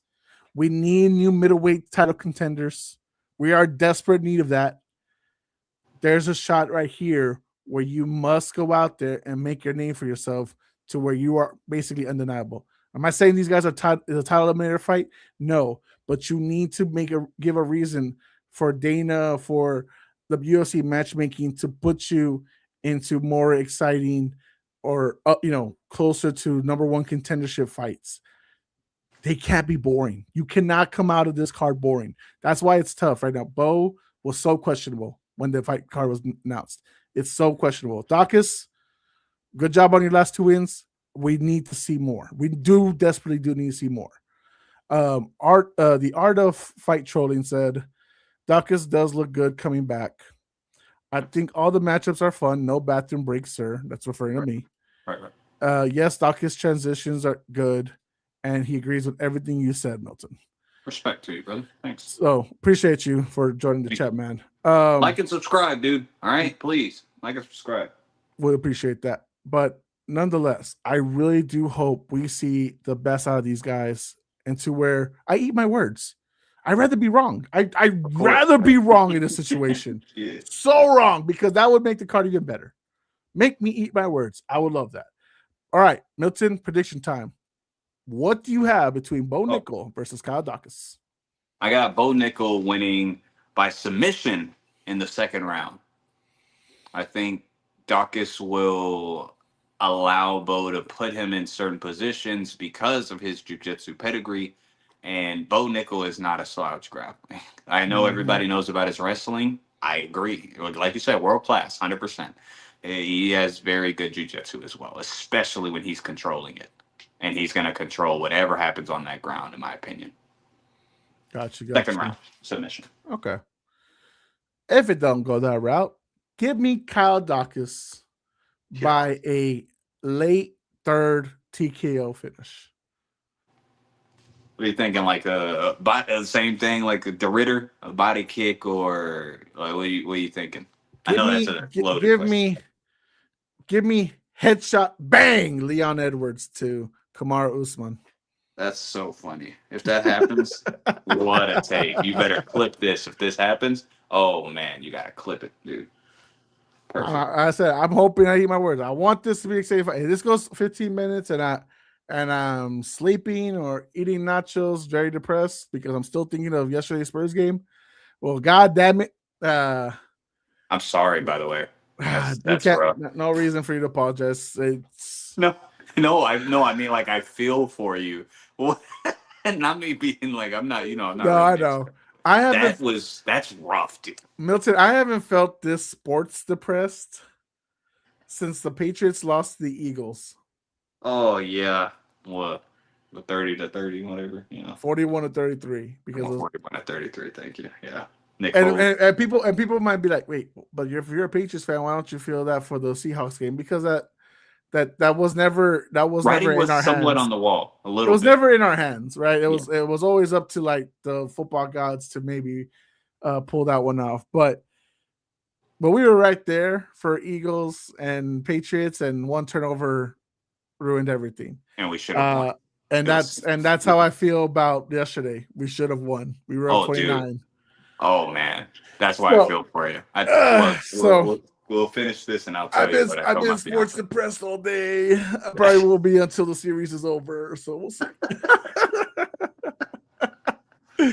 Man, I feel for Spurs fans all over, dude. I looked at it. I said, "Oh, damn, no way." I was, it seems like I was trolling because you said everything I was posting on Facebook. It's just funny stuff, I feel for you Spurs fans. What'd you post on Facebook?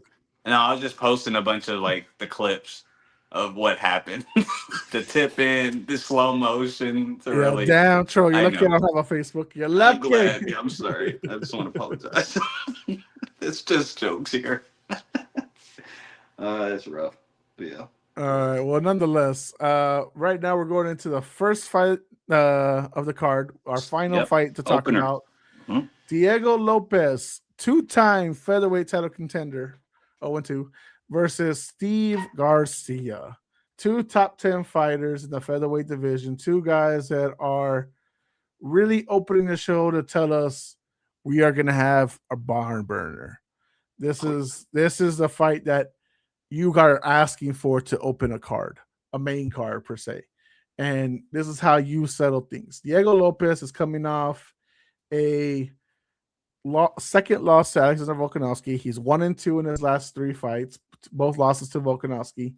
And Steve Garcia, who is ranked number 9, is on a 7-fight win streak.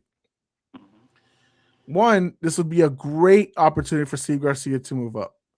Everything that he's been working for, everything at the age of 34, this would put him on the realm of the next title challengers, right behind Mosvar and other stuff. This is potentially fight of the night. And look at that. Art of Fighting Troll literally agrees with that. Perfect. I mean, he might have said it before I even said it, but nonetheless, this is the opportunity of fight of the night. What a way to start off. Diego Lopez always, doesn't matter how many times he does his tick, he is ready for a war, ready for a fight. But Steve Garcia is not a guy to underestimate in the slightest. Better not. This is a fight where both guys might go all 3 rounds, and it's like the exciting 3-round war that we just love to see, right? Different from how I feel about Bo versus Kyle, right? Because I don't know what kind of 15 minutes I'll get with them. But when you're talking about Diego versus Steve, you're just like, yes, give me war, give me the scraps. Oh, yes, give me the blood, give me the sweat, give me the tears, everything you love to see. I probably haven't felt excited about a banger like this since Gaethje versus Chandler, and I might be just exaggerating, Milton. Yeah. Right on. I hear it, dude. Excitement. It's all this is. It's very, very exciting for this exact matchup. The meaning of it, exactly like you said, Steve Garcia wins. He's right there in title contention. We have a new contender. Diego Lopez wins. I wonder what does that do for him? Keeps him there and relevant. Begs that Volk loses the title soon. That's all it does. Sure. Right. That's all it does. But no matter what, it's going to be a banger. I don't care if it finishes early, if it finishes first, second, third, doesn't matter. It's going to be a banger. There's no way this fight is not a banger. Right. And we already got the conclusion of Evilov versus Murphy. So we know who the number 1 contender is. Yeah. And what I think this fight between Diego Lopez and Steve Garcia does is set up a fight with Lerone Murphy. Basically, she'll see maybe for a future potential title contender. Because maybe something's been announced, or maybe it has. I can't tell. Don't know where the fuck Yair Rodriguez is. Someone put a freaking Apple tag on him. Because we don't know where the hell he is. John Silva keeps begging for a title fight, but he's number 6. Like, come the fuck down. You're not getting a title shot. So get out of here.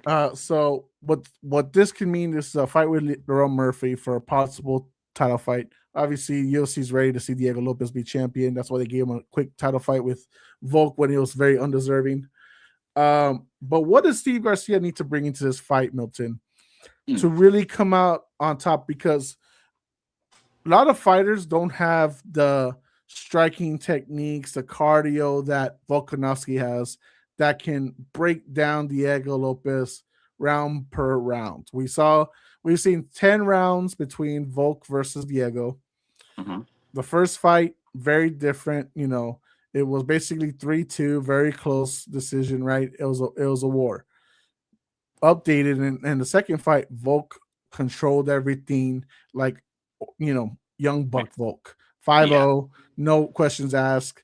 What does Steve Garcia need to do in this fight to basically emulate that Volk fight with Lopez the second time? And what does Diego need to do to solidify I'm still a top guy? Okay. Well, on Steve's part, all Steve Garcia has to do, because himself, he is a guy that has a lot of volume, lands about 4 or 5 strikes per minute, but defensively he's very sound. He does not get hit as often. Well, that often. I think he only takes about 2 or 3 at the most strikes per minute as far as absorbed, right? So as long as he just keeps that intact, don't do the John Silva. Like, all right, let's go to war. Because Diego will strive in that kind of environment. Like we saw even with Volk. When Volk did that for a little bit, the brother almost got finished. You know what I'm saying? So he just has to make sure that his game plan is sound, which I think it will be, and hold to that game plan. Because eventually, all Volk did in the second fight, he did the same exact thing. And Volk said it himself. He said, I couldn't believe that all I had to do was circle and he couldn't cut me off. He still didn't cut me off. Like, he didn't learn from the first fight about cutting the cage. And I just kept doing it. And it worked, obviously, as we saw, and still. So Steve Garcia is a bigger version of, he's not Volk, but you know what I mean. He's a bigger guy that can do the same exact thing. Okay, real quick. There's a lot of guys bigger than Volk. Just throw that Yeah, that's fair. That's not saying a lot. Yeah.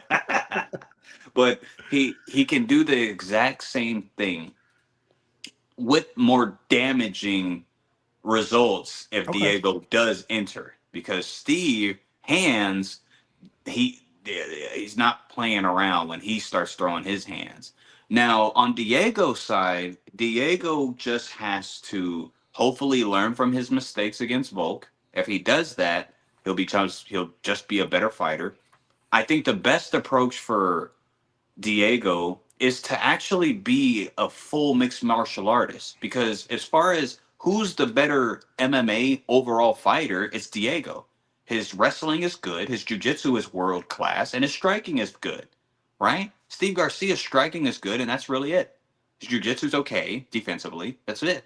So if he makes this a MMA fight, and all around, like, I'm going to utilize all of my weapons, he can easily make this fight his for the taking. Right. But he's going to have to do that. And we have not seen that from him consistently. So he has to make that change. Steve just got to be Steve.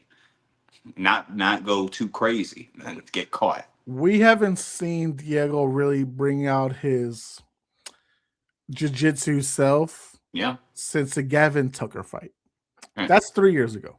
Yep. And ever since he got those back-to-back knockouts with Sabatini and Yusuf, he's been very hand-friendly, right? How do I say this? He's turned very Geechee.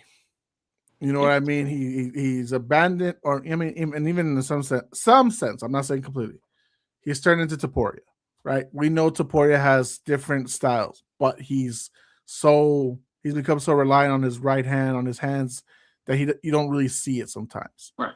With Diego, he literally stood with Volk for a total of, at this point, 50 minutes. For an hour, basically an hour. Yeah, that's right. stupid. That's Volk's world. That's stupid. Yes. When you see how Volk lost to Islam, to how he lost to, I get that he got knocked out by Taporia and Islam, but one of those fights shouldn't have happened at the time that they happened. Yeah. Right. And two, you saw how he fought Islam the first time. That's what Diego should have done, because he's capable of. He's bigger. He's strong. I mean, he's technically stronger. He has a technique to take him down. Yes. Right. 100%. So there was no reason for him not to capitalize on that. If Diego is a full mixed martial artist, this is really Diego's showcase to just do. But Diego knows what he's getting paid for. Diego knows why they brought him in. He ain't going to go to the ground. He's going to keep it standing. He's going to scrap all day, night and long, because that's what they brought him in for. That's why he's the opener. And let's be honest, for him at this point, that's what brought him to the dance. So, if it ain't broke, why fix it? Well, Diego, you lost twice. That's why it's broke. You might want to fix it. With certain mistakes, same mistakes. Right. So, and we saw it with the John Silva fight. There he leaves himself open to get tagged. Yeah, he almost got finished. He left himself open to attack. That's why I thought it was ridiculous that he got a title shot right away. Yeah, so I agree. That's my concern for Diego going into this fight. Steve has nothing to lose because he's moving up. He's fighting basically the number 2, number 3 contender in the division. He's barely in the top 10. He's like either 9 or 10 itself. Toughest matchup for him too. So this is everything that's riding for him. We've seen guys, you're not favored, you're not believed in, but you might just steal it. This is everything for Diego to lose. You can be 1-3 in your last 4 fights after this fight. It's very plausible. But if you bring everything that you've been taught, what is he, a 2nd degree, 3rd degree black belt jiu-jitsu? Talking about Diego? Diego, yeah. Yeah. Like, why? Use that. Kill him. You're Brazilian, pretend to be a Mexican. Kill him in the USA. Come on, brother. So I'm just saying, these are both scrappers, as Art of Fighting Trolling says. 2 dudes that bring that scrap style to MMA. I get that, but bring your full thing. This is mixed martial arts. If you just want to strike, go to kickboxing, go to Glory. You know what I mean? So let's use everything you got. Milton, who do you have winning coming out of this card, the opener between Diego and Steve? I actually, and this is the only. Is this? No, we disagreed with the last fight with Kyle and Bo. Yeah, I'm trying to see if this is the only underdog. Yeah, this is the only underdog I'm picking, and I got Steve Garcia. I think this is the. Don't get me wrong, competition wise. I mean, we don't know how good Steve necessarily technically is, but I mean, on Diego's side, same thing. Like whenever he got the title shots, everyone asked, like, well, okay, the Jean Silva, I get that, but who the heck did you beat? You didn't really beat anybody, really. No. Just emphatically you did, so fair enough. But I think Steve defensively is sound enough where that anybody defensively sound, I think, poses a lot of problems to Diego. Because if you don't engage Diego in that firefight that he wants, I don't know what Diego does, because we saw him just chasing, literally chasing, not cutting the cage off, not doing what professional MMA guys know how to do, just chasing a guy in Volk. So with Steve, like I said earlier, if you do that, Steve has something coming right back towards you, unfortunately, because he's longer at that point. So I got Steve Garcia winning. I put over here by decision, unanimous decision. Okay. I think it's going to be one of those. Not when I know unanimous. We want finishes. Could be a finish. No, I think it's going to be one of those. A perfect opener for a white. Like I said earlier on the earlier montage, this is going to be one of those that can go 15 minutes and it's exciting back and forth the whole time. Right. I completely can see this being a decision fight. He went to decision with Brian Ortega, former title contender. He went to decision with Danny Gay, and talk about Diego Lopez. So it's very plausible that all this stuff happens. Of course, I like to be the exciting guy. I like to just be random as fuck and say there's going to be a finish, and I do believe there will be a finish. Okay. But I do believe that both these guys are going to go at it nonstop. We got the guy repping Brazilian that's repping Mexico versus the new Mexican from Albuquerque and Steve. So I do believe these guys are going to be looking for the finish. And God, would it be funny if they both hit threw a hook at the same time and knocked each other out? That'd be great. That'd be funny. That'd But be give me Diego. great. I would love to see Diego versus Murphy, or even against not John Silva. Who the hell? Let's see. Murphy's just perfect. I would love to see that fight, and give me a second round, mid round finish. You go what kind of finish? Let's go with straight knockout. Okay. But drops a 34-year-old, and ends that night, and that could be fight of the night. Could be fight of the night. Yeah, 100%. If you had to guess fight of the night for this card, I would lean towards maybe. Well, this fight, of course, the first fight I think is the easy one. If it's not that one, I would lean actually towards Sean and Zahabi. Because I could see Sean Zahabi being a freaking a Chris Patino kind of guy. If Derek don't quit, if Derek Lewis don't quit, and his balls are hot tonight, that could be fight of the night with Hokit. Okay. Because we saw it. I mean, Hokit had 15-minute war with Curtis Blades. There's no way. Bang. It can't be a war. If Lewis can stand and bang for 15 minutes or however long it takes, we can see the a semblance of what is it? Pat Barry versus Czech Congo. If we can see a semblance of that. Congo. Yeah. What a memory. Yeah. One of the best heavyweight fights of all time. We can see a semblance of that. What a memory.